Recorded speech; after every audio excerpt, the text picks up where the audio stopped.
حکوومەتی هەرێم بە بڕیاری فەرمی کەمترین کرێکاری ناکارامەی دیاری کرد بە جۆرێک ڕۆژانە لە 15,000 دینار و مانگانە لە 450,000 دینار کەمتر نەبێت.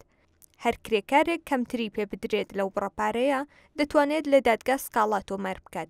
بەشێکی کرێکاران ناڕازین لەو بڕیارە و دەڵێن لەگەڵ ئەستی بژێویان ناگونجێت.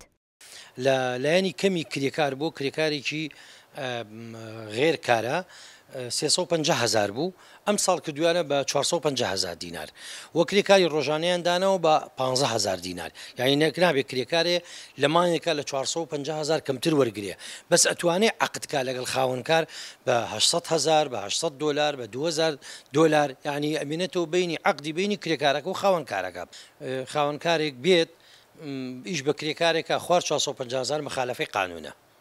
خالفی قانون وایە سایقێک چۆن سیارە لێخوڕێ بە بێمەڵە دوو وایە چۆن بچیت مەسەلەن دەستبەری بۆ مڵک و ماڵی کەسێ، ئەمە مخالفە و مەبڵین سەرپێچی و تاوانە لە قانون. بەشێک لە کرێکاران دیاریکردنی کرێکاریان بەلاوە پەسەندە.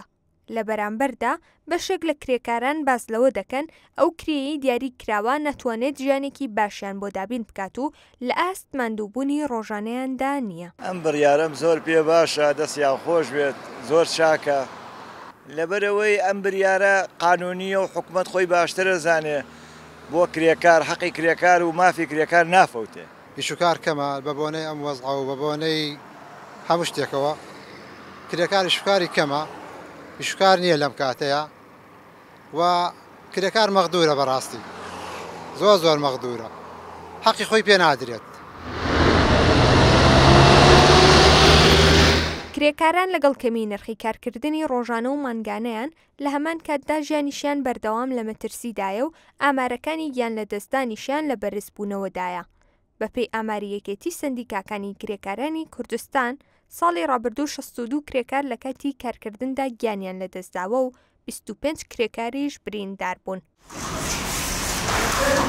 بەپێی ئاماری سندیکەی کرێکارانیش لە سەرەتای ئەم ساڵەوە لە هەرێمی کوردستان 9 کرێکار گیانیان لە دەستداوە.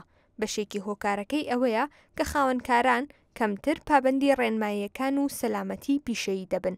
پێشتریش حکوومەتی هەرێمی کوردستان کەمترین موچەی مانگانەی کرێکارانی ناکارامەی لە 285,000 دینارەوە بۆ 350,000 دینار زیاد کرد.